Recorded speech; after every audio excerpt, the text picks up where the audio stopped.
In this lesson, um, we will be dealing with chemical bonding and structures of molecule. Chemical bonding and structures of molecule. This is a brief revision for learners.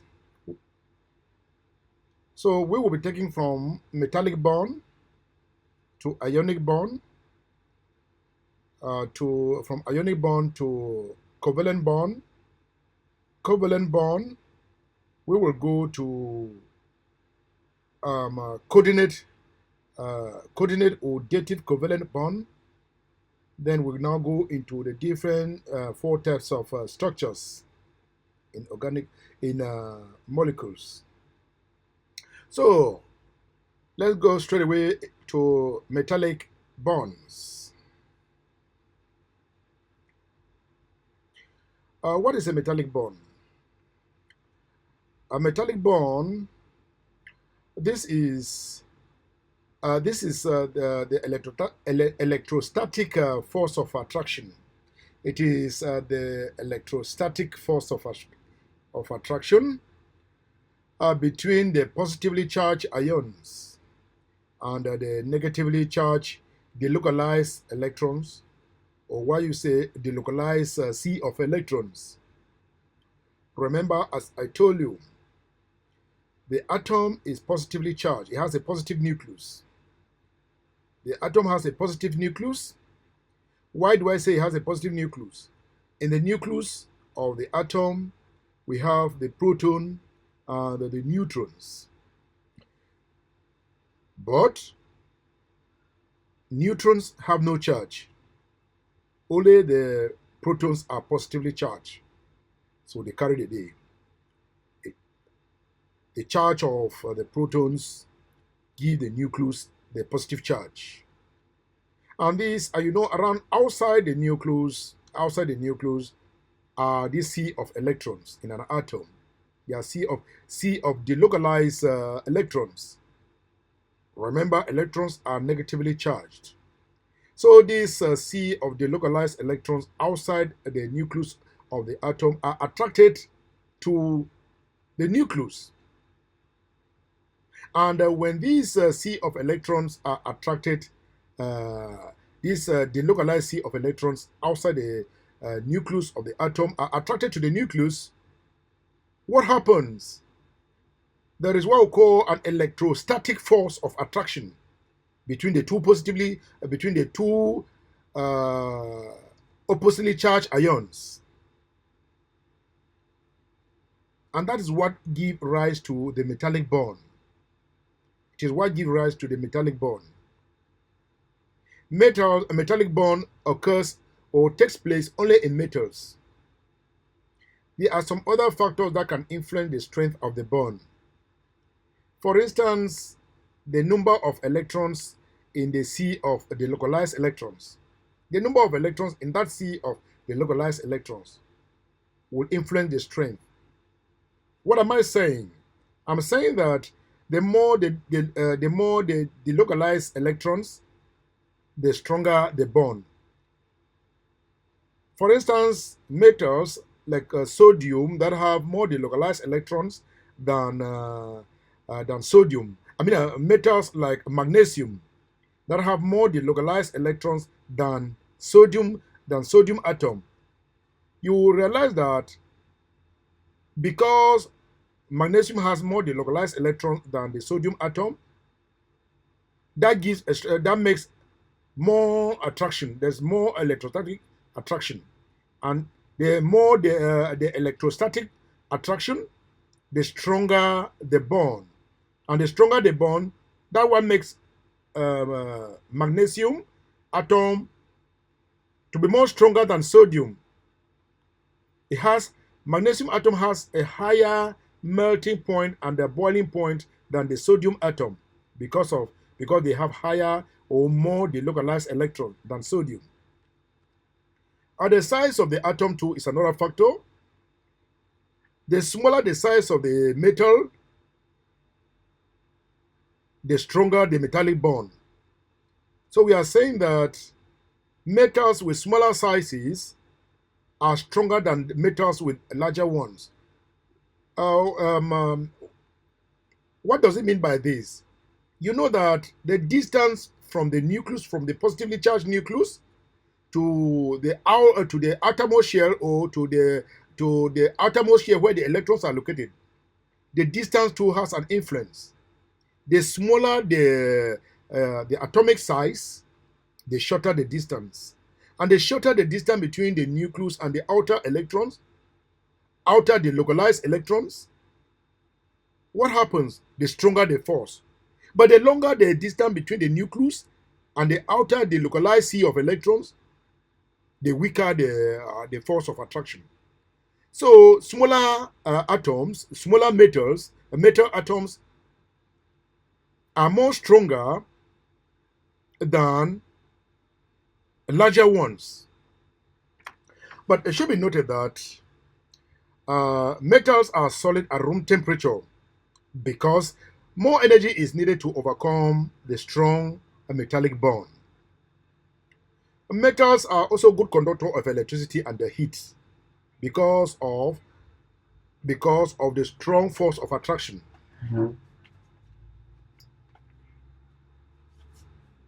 Because of the strong force of attraction. Metals are malleable. Metals are malleable and are ductile. Why do I say so?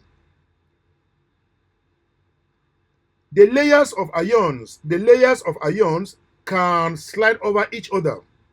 The layers of ions can slide over each other, and for that reason, they can also be changed into different shapes.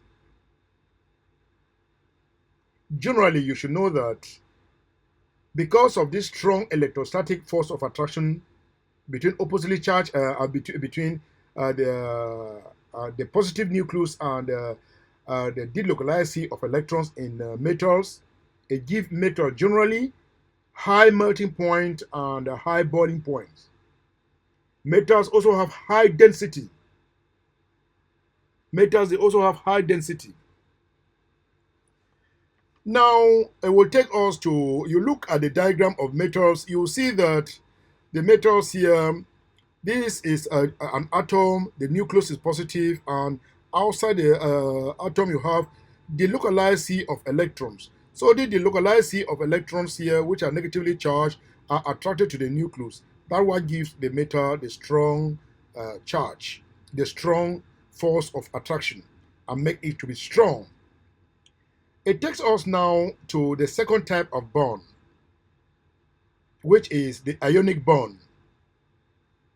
What is an ionic bond? Remember, ionic bond, the word ionic, it has to do with ions. It shows that ionic bond occurs only between metals and non-metals. It occurs between metals and non-metals. Between metals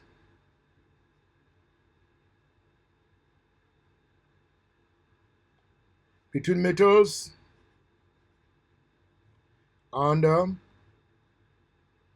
non-metals. Occur between metals and non-metals. And secondly, you will see that metals are usually those in group 1 and group 2 and group 3. So it occurs between metals and non-metals. The metals are mostly those of group 1 that will give electrons, those of group 2 that will also give their electrons, and those of group 3 that will give their outer electrons.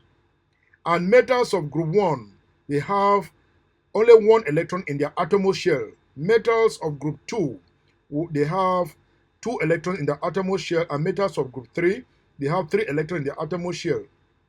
These are the electrons that are used in the bonding. These are the electrons that are used in the ionic bonding for the transfer.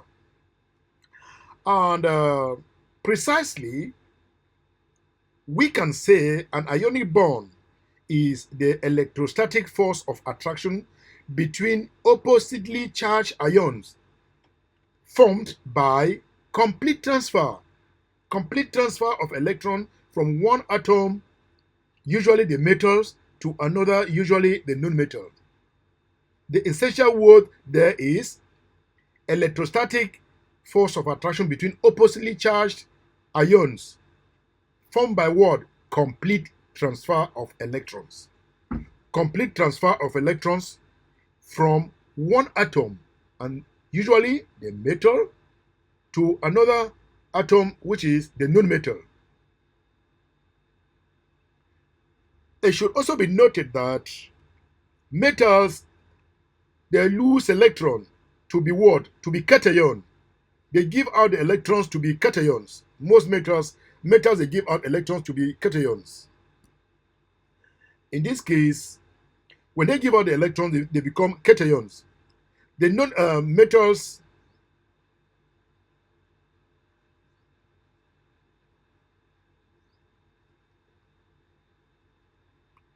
they give out electrons. Oh.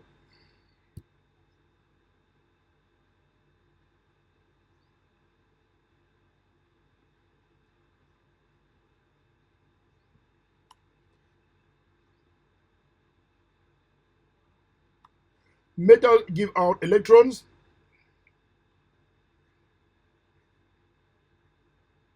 They give out electrons to be what? They give out electrons to become.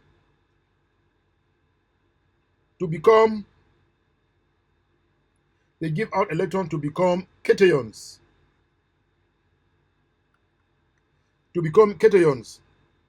It should also be noted that the non-metals accept the electron to become anion.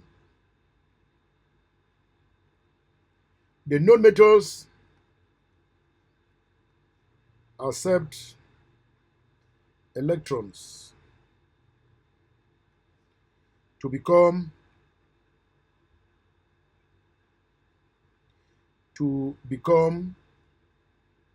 anions.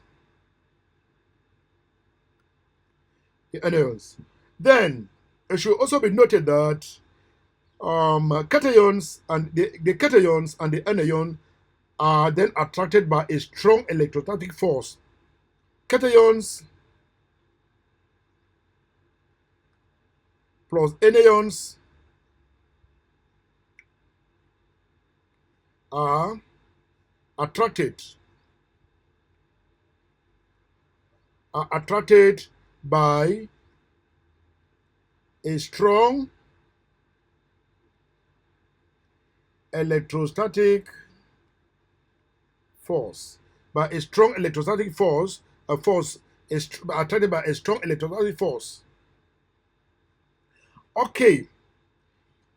We should know that it should be also remember that this compound, any compound from this type of bond, is called an ionic compound.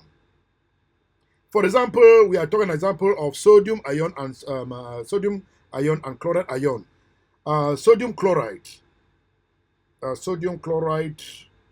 That is an example of it. Any compound formed between the cation and the anion is an ionic compound. And we can say that then the attraction between the anions,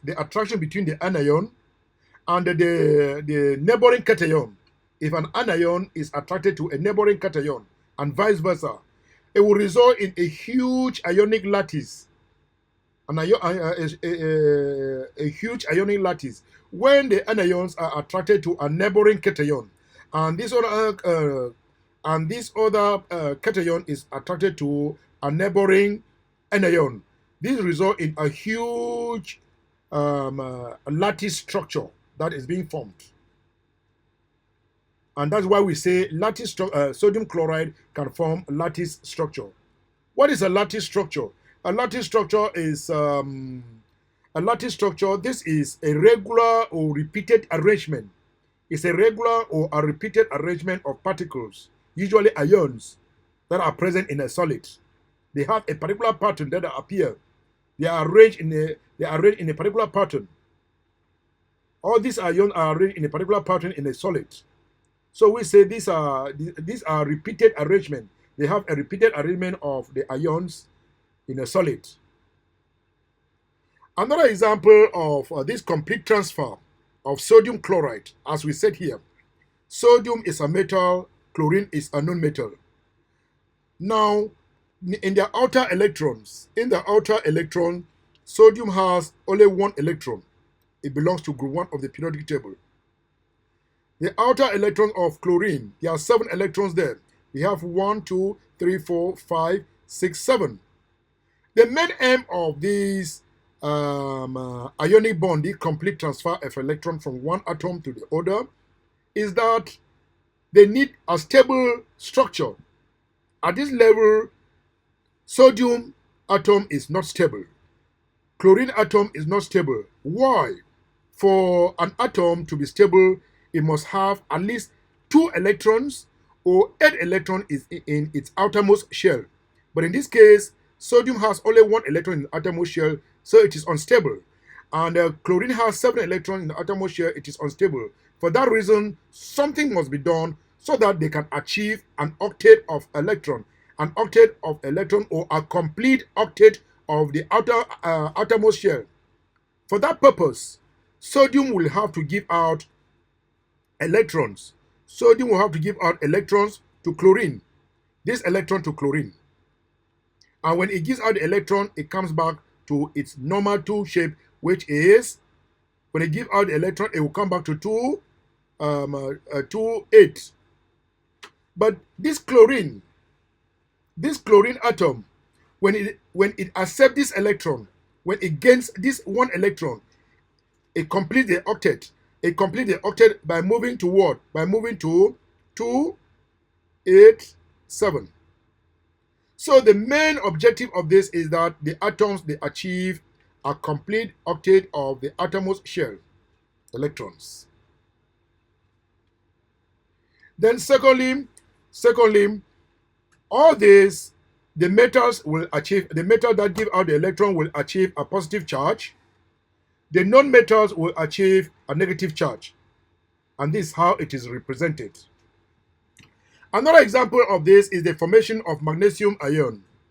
The formation of magnesium ion,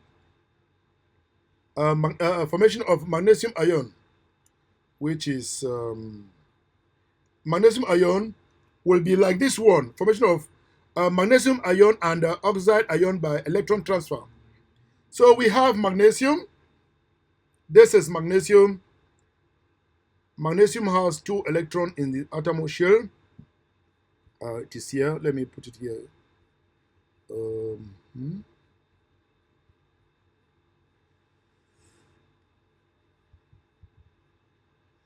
Magnesium is here. Here is magnesium. Now it has 2 electrons. Magnesium has 2 electrons. Oxygen has this oxygen here.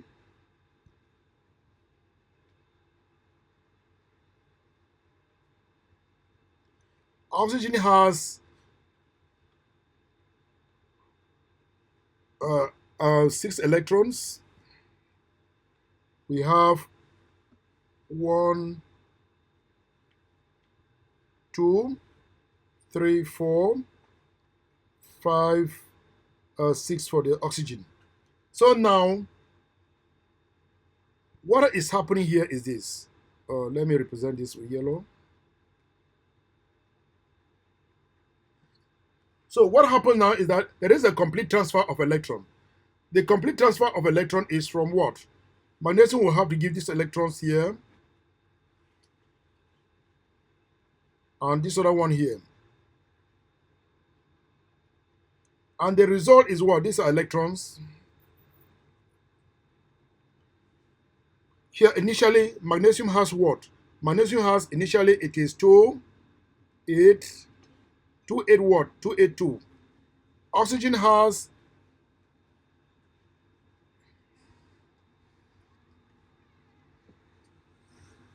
2, oxygen has 2, 6. 1, 2, 3, 4. Yeah, oxygen has 2, 6. So for this to be complete, what happens? Magnesium now, when it drops this one, it will be magnesium will be, there is magnesium 2 plus, 2 electrons have been lost. It will be magnesium, which is 2, 8. Then oxygen. Oxygen has gained 2 electrons. 2 electrons. So what is the oxygen now? There is 2 oxygen here. Oxygen will be, it will fill its shell now to what? To 8. It will be 2, 8. That will be oxygen now. From 282, magnesium from 282 to what? To 2, 28. Oxygen from 26, from 26 to what? To 28. And what happens in the structure? The structure now becomes, what happened in the structure? Now magnesium will be there and oxygen will also be there. We'll gain 2 ions. So that is how the whole thing will be. This one will be this one, and this will be this.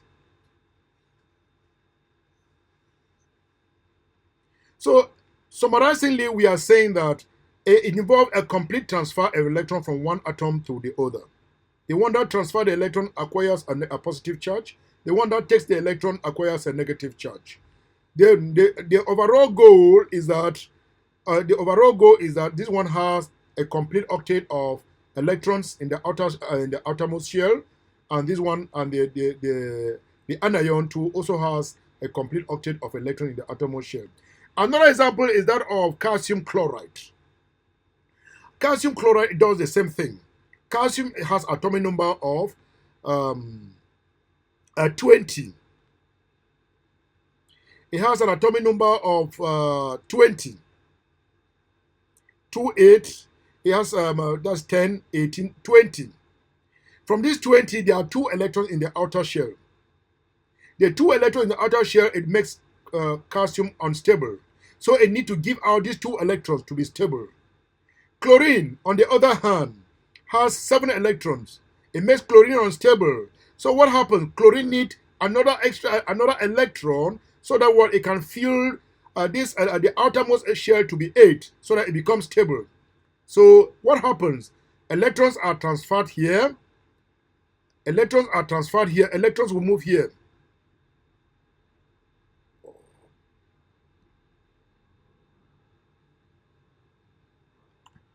Electrons will move here in this direction.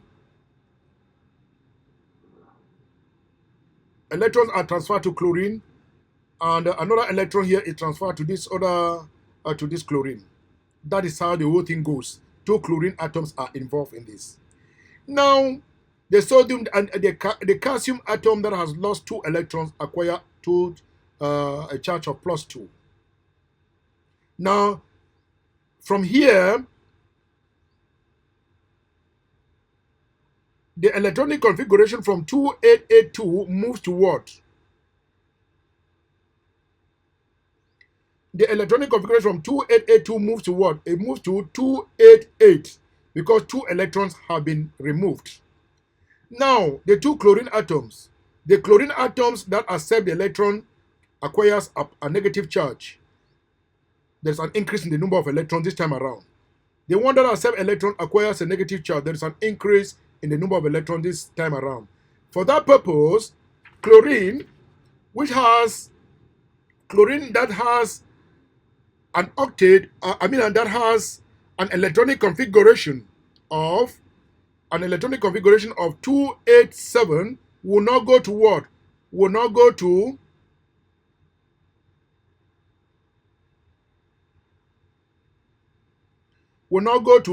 288 because this one has gained 1 electron to fill the shell, and this other one has also gained 1 electron to fill the shell.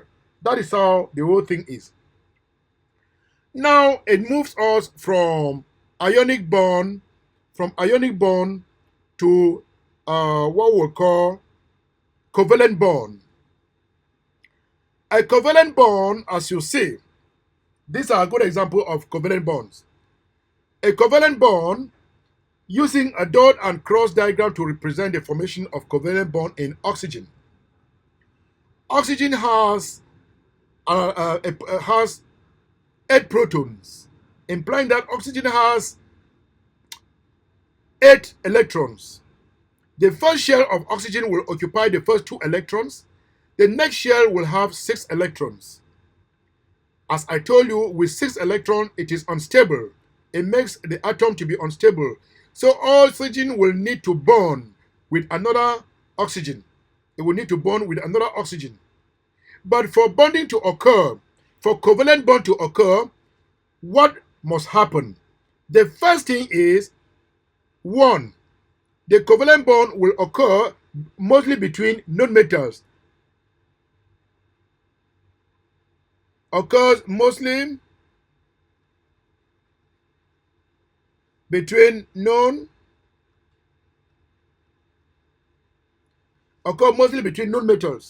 That's what happened with covalent bond.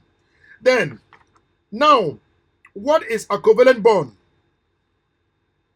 A covalent bond, it occurs between nonmetals. And between what? Between the positively charged nuclei of the atoms and the lone pair of electron and the bonded pair of electron. Take for instance, we have, this is an atom, this is another atom here.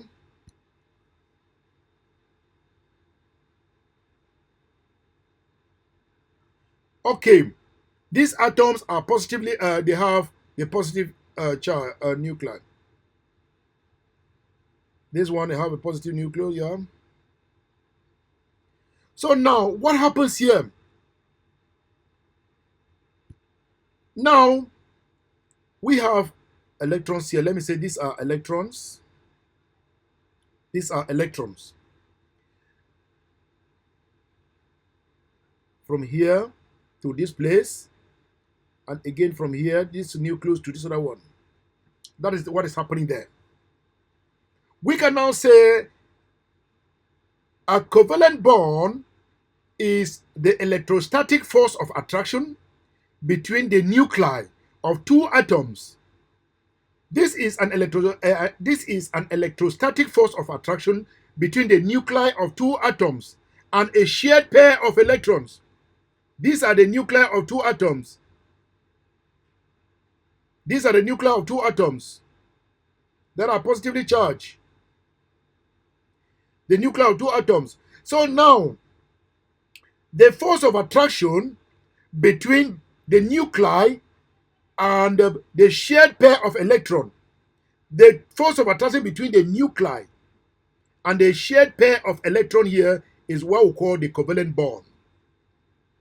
Once more, the covalent bond is the electrostatic force of attraction between the nuclei of 2 atoms and a shared pair of electrons.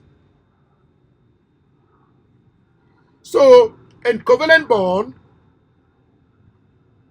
let's go back again. In covalent bond, it occurs mostly between nonmetals. Secondly, it involves sharing of electrons. Sharing of electrons. Sharing of electron pair.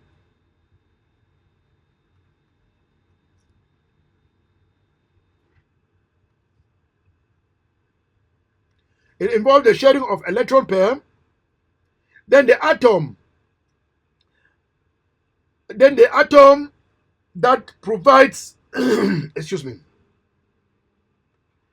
Then I said it occurs between nonmetals. It involves sharing of electrons, and each atom in the bond acquires what? It acquires a complete octet of outer electrons. Then a shared pair of electron result in what? If it is a shared pair of electron, any shared pair of electron will result in what? Will result in a single bond.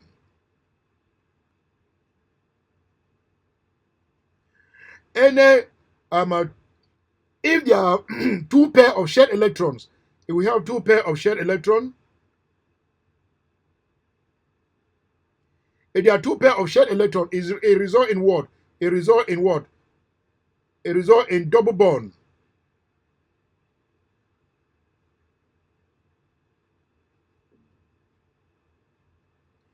If there are three pair of shared electrons, it result in what? It result in triple bond.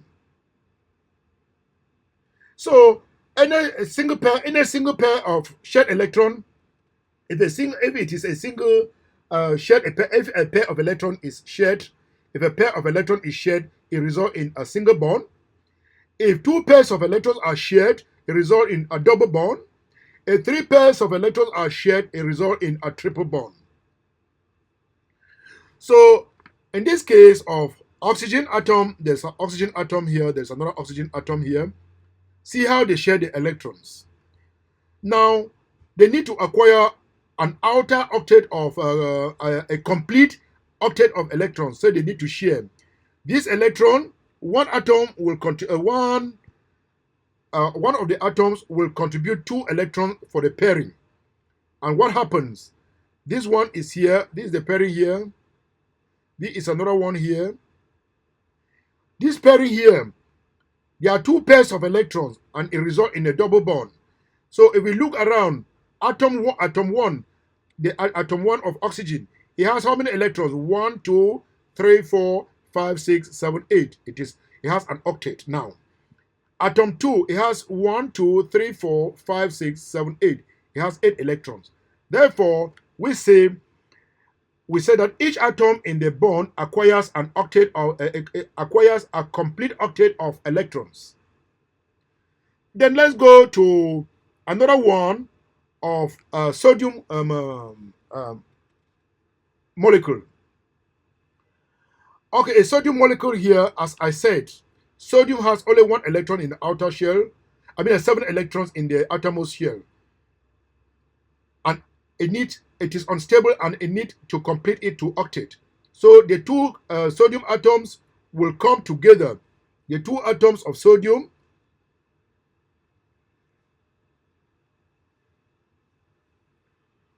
one will have this. This is one of chlorine. Sorry, 2 atoms of chlorine. Sorry, please. 1, 2. Yeah, these are the 2 atoms of chlorine. There is one here. So now the other one will do what? 1, 2, 3, 4, 5, 6, 7. So when they come together, what becomes of them? The one has what? It had this chlorine and a chlorine, and the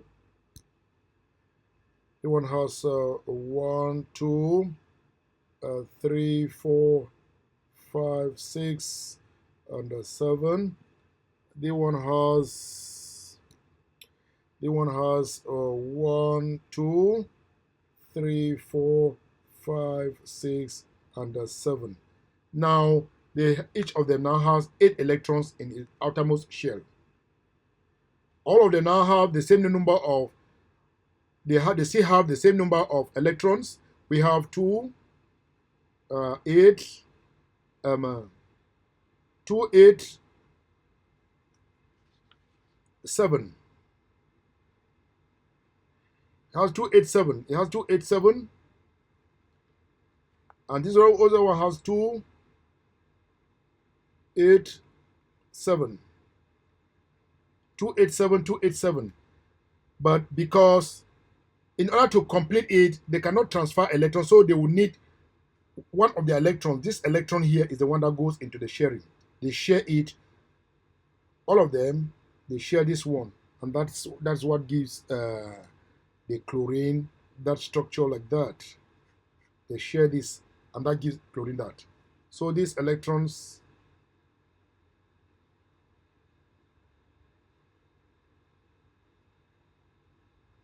these are the electrons that are going in for the pairing. And that is how you can have a chlorine molecule. That is a chlorine plus a chlorine gives a chlorine molecule. This chlorine, yeah.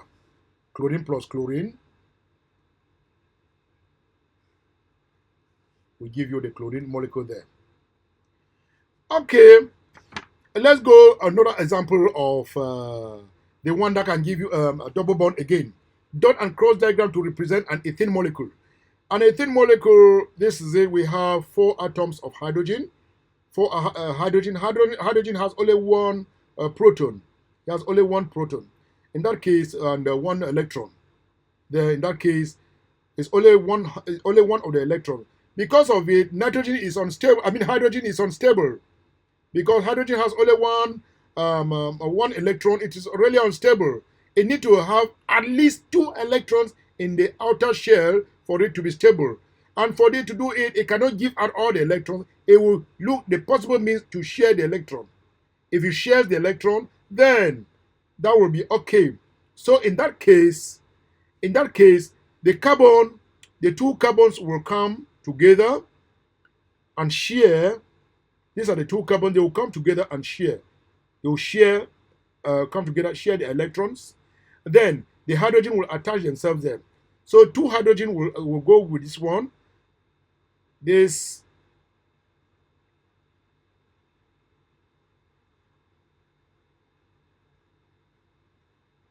2 hydrogen will go to 1 carbon, and the 2 hydrogen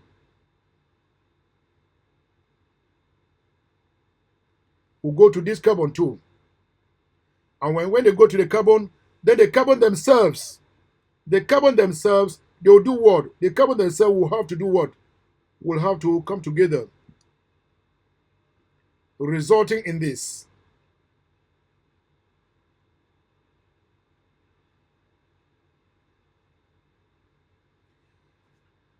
So that is what happens.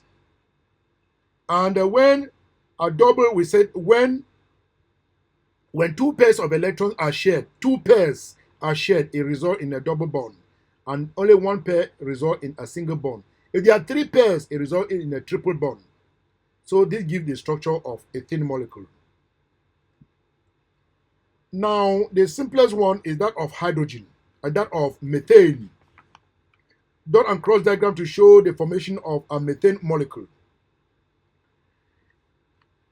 Excuse me. This is a methane molecule. There are 4 atoms of hydrogen here. There are 4 atoms of hydrogen here. If we were to write the equation, we will have hydrogen. We will say hydrogen plus carbon to give methane. And we need to balance our hydrogen. So what is happening here? We have 4 atoms of hydrogen reacting with 1 atom of carbon. Carbon has an atomic number of 6. In the first share, it has 2 electrons. The second share, it has 4 electrons. This electron makes carbon to be unstable. So carbon will undergo what we call bonding with hydrogen atom. By doing this, it will undergo with bonding with hydrogen atom. And this type of bonding is the covalent bond, sharing of a pair of electrons, where each of the atom will donate an electron for the pairing. Carbon gives an electron, hydrogen gives an electron, a pair of electrons is established. They share. And that results in what? It also results in this structure we call methane. It results in methane.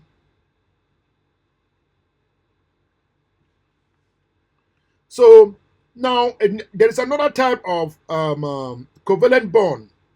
There's another type of covalent bond, we call it dative covalent bond, or what we call coordinate bonding. Coordinate bonding. For dative covalent bonds, these are bonds. Dative covalent bonds are bonds that only one of the atom will give the electrons. One of the atom provides electrons for the pairing.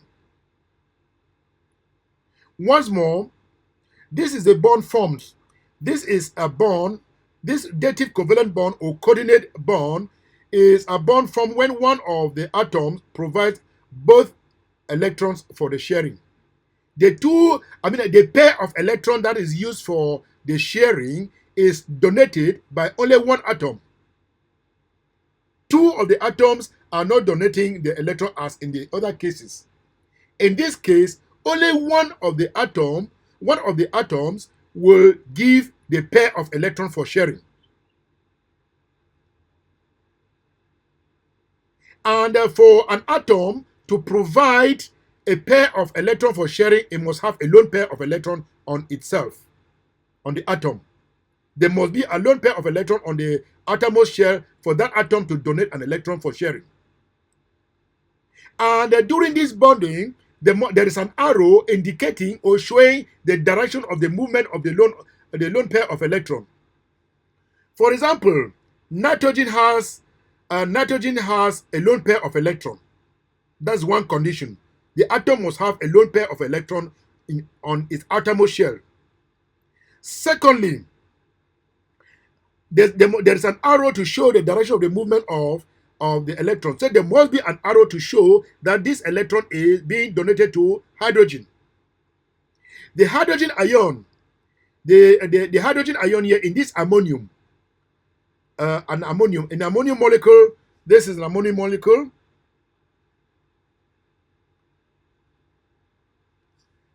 In an ammonium molecule, the hydrogen, there is ammonia and the hydrogen ion. The ammonia there has no electron again. It is bare. It has no electron again there. So the only thing for it to stabilize itself is that it needs to attach itself. It's a proton pair acceptor. It will accept a pair of electrons. An ammonia is a proton. An ammonia is an electron pair donor. Meanwhile, this proton here or this hydrogen ion here is an electron pair acceptor. So in that case, there is a coordinate bond that is being established. Nitrogen donates a lone pair of electron to the hydrogen ion. And what happens? This is it here. Now, hydrogen is now stable because it now has at least 2 electrons in its outer shell. Now, nitrogen 2 is now stable. Nitrogen now 2 is still stable.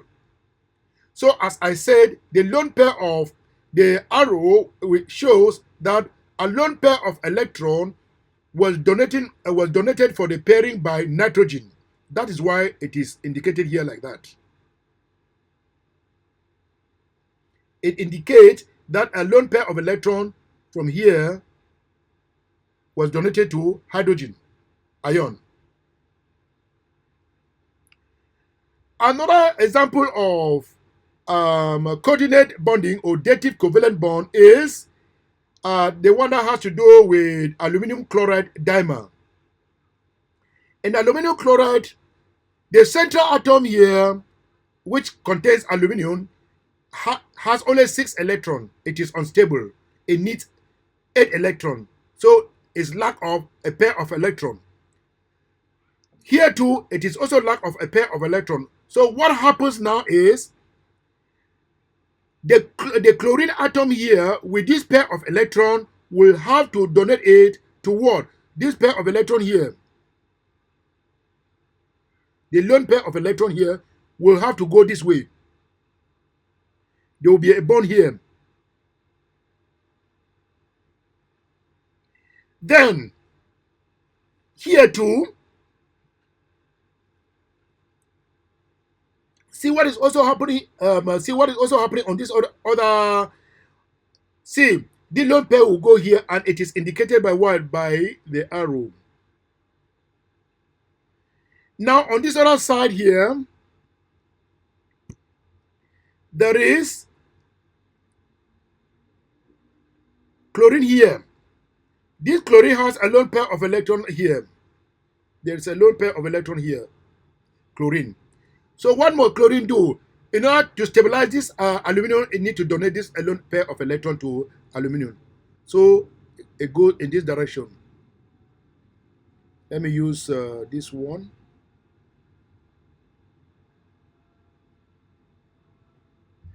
So it goes in this direction. So in that case, you will see that the lone pair of electron has been donated here by chlorine. Here, this is it.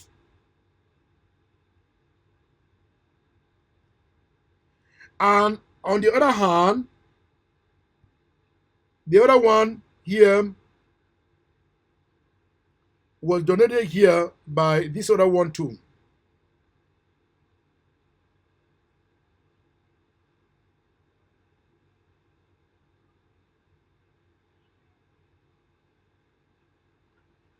You now see how the whole thing is moving.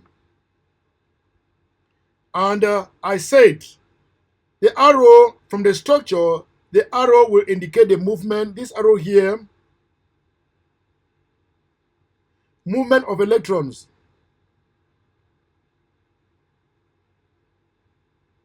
These are electrons, are movement of electrons. It indicating the movement of electrons. Now, out of the formation of the aluminum chloride dimer through two dative covalent bonds, there are two dative covalent bonds. First one here, this is the first dative covalent bond, and this is the second dative covalent bond. So there are two dative covalent bonds that have been formed here.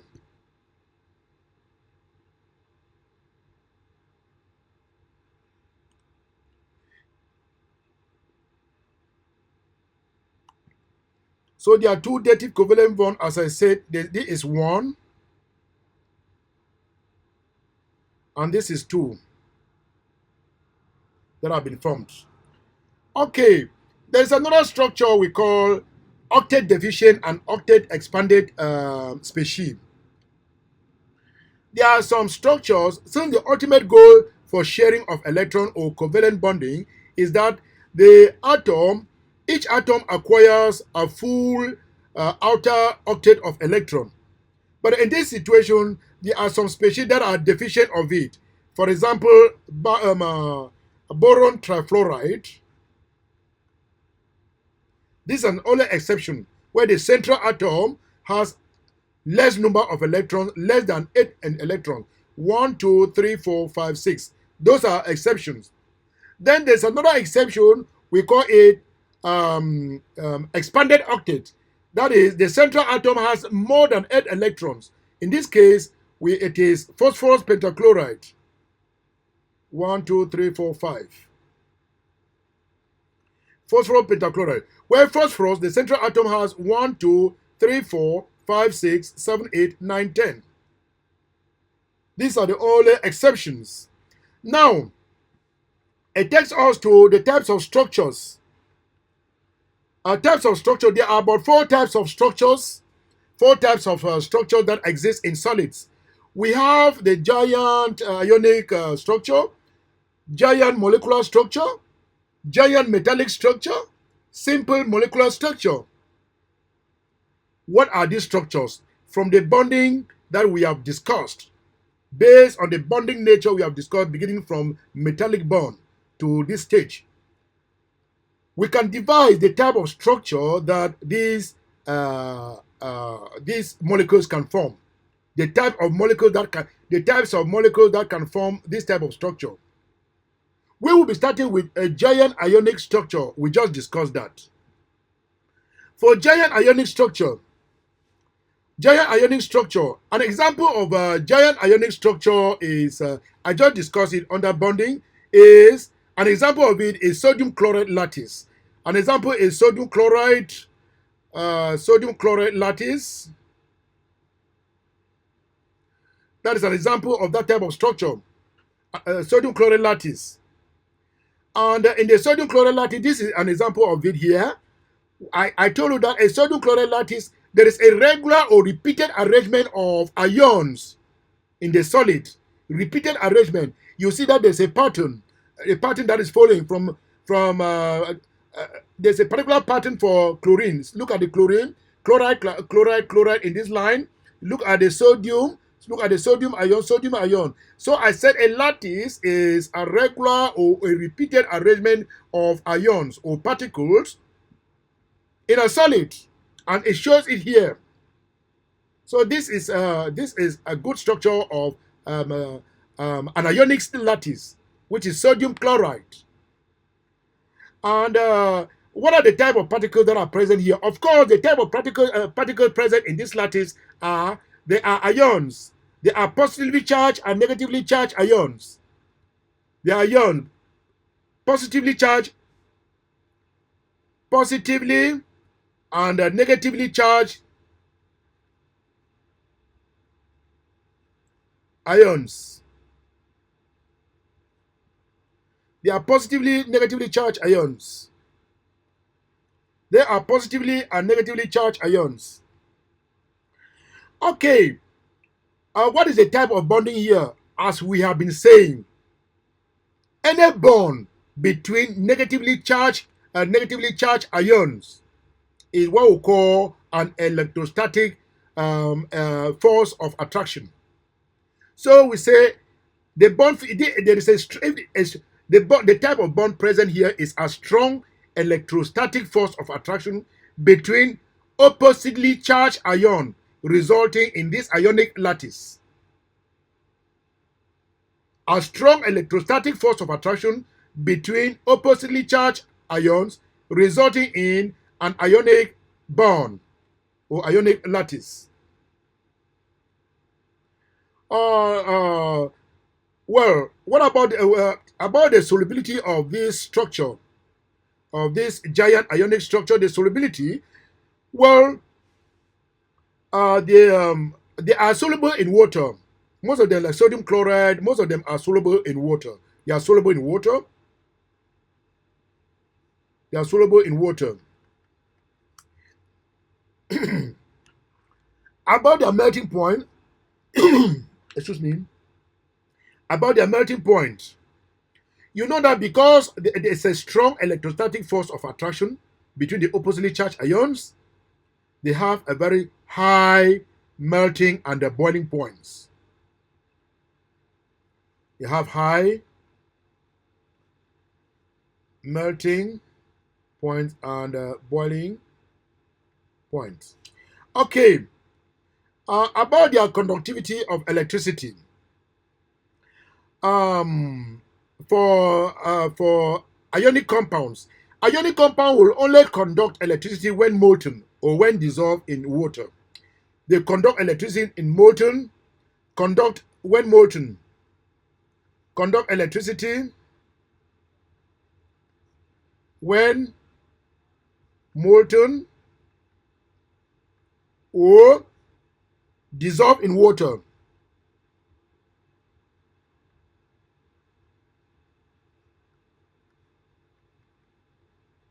Or dissolved in water. Then about the ability of malleability and ductility. Metals, sodium chloride lattice, they are not malleable, they are not ductile because their ions cannot slide over each other. They are not malleable or ductile. Not ductile, not malleable, malleable, or ductile. Okay, that is what you can have about this type of structure resulting this giant ionic structure. Our example was sodium chloride. It moves on to the next type of structure, which is giant molecular or giant covalent structure. Giant molecular or giant covalent structure. We have examples, many examples of this. We have diamond, we have graphite, and we have silicon dioxide. This is graphite. Here is graphite. This an example is a structure of graphite.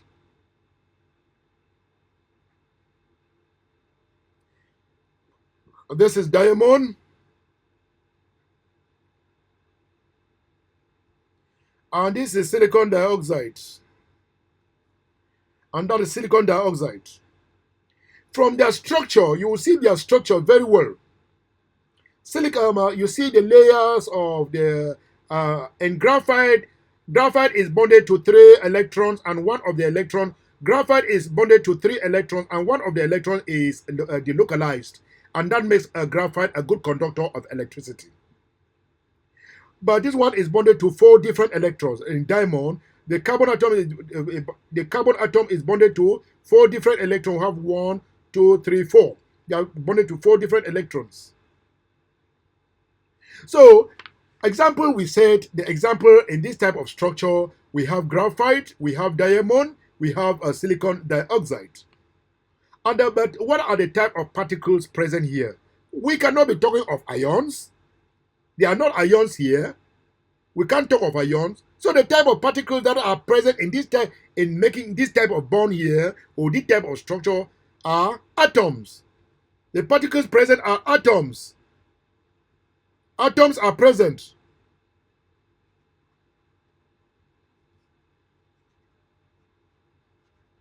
So the particles present here are atoms only. Then, okay, what type of bonding is occurring in this molecule, in this giant molecular structure? What type of bond do you expect to see here? The type of bond that you can expect to see in a giant molecular structure, a giant covalent structure, there are strong covalent bonds between atoms. Between atoms, we can only see covalent bonds. We just treated covalent bonds. So between atoms, what we can observe are there are only atoms that are sharing electrons. They contribute electrons for sharing. So in that case, the type of bonding occurring here is covalent bond between atoms. But the type of covalent bond here, there are strong covalent bonds between atoms. Strong covalent bonds.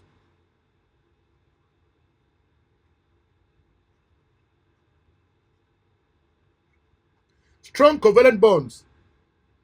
Then about their solubility in water. Of course, they are really insoluble in water. They are insoluble in water. They are insoluble in water. And if we want to talk about their melting point, since there are strong covalent bonds, what happens is that they will have high melting point. Like graphite, I mean like a diamond and the silicon dioxide, they will have high melting point and a boiling point.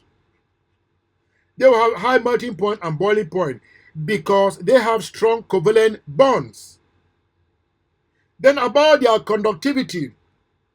In conductivity here, I said graphite is bonded to three electrons. One electron in graphite is delocalized, and that one causes graphite to be a good conductor of electricity. But for diamond and silicon dioxide, they are non-conductor of electricity because they don't have mobile electrons. And finally, their malleability and ductility. Of course, they don't conduct electricity. They don't have mobile electrons, mobile sea of electrons. In that case, they are non-malleable. They are non-malleable and non-ductile. It takes us to a giant metallic structure. Another structure is the giant metallic structure that we just treated in bonding. In giant metallic structure, you will see that as we said, here it involves this is an electrostatic force of attraction between the positively charged nucleus and the delocalized sea of electrons. In this case, see the order in which the atoms are arranged.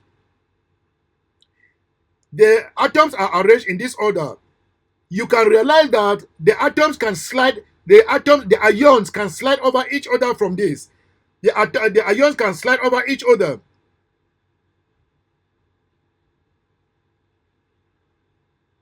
The ions can slide over each other.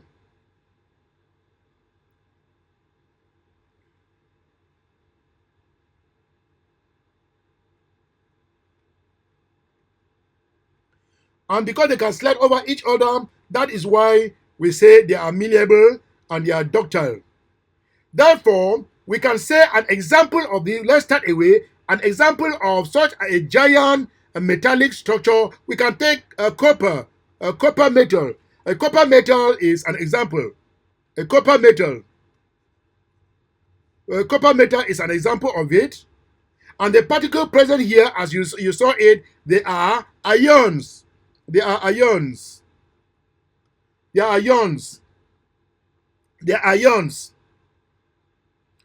And these ions are what? They positively charged, the positive ions, and the mobile sea of electrons, which are also the negatively charged ions.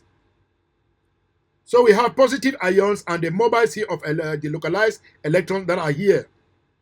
And what is the type of bonding that is occurring here? The type of bonding that is occurring here is a strong metallic bond formed when the positive ions formed between the positive ions and the delocalized sea of electrons. And because of the, it gives this structure is a strong structure. The structure is strong. And because of the strength of the structure, what happens to the boiling point? They will have high melting point and high boiling point. Why? They will require a lot of energy to overcome the strong electrostatic force of attraction. For conductivity, they are good conductor when they are solids because of the mobile electrons in them. And as I said, malleability and ductility, they are malleable and they are also ductile because because the positively charged ions can slide over each other. The positively charged ion can slide over each other. And that takes us to the last section of our lesson today, the simple molecular structure.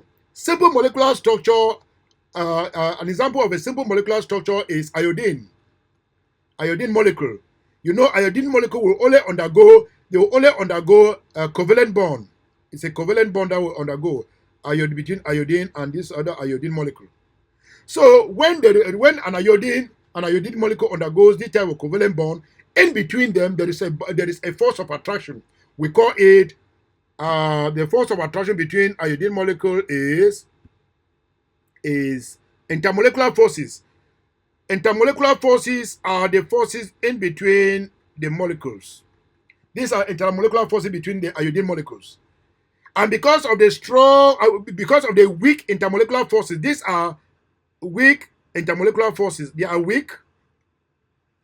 They are weak intermolecular forces. These are weak intermolecular forces, or what we call van der Waals forces.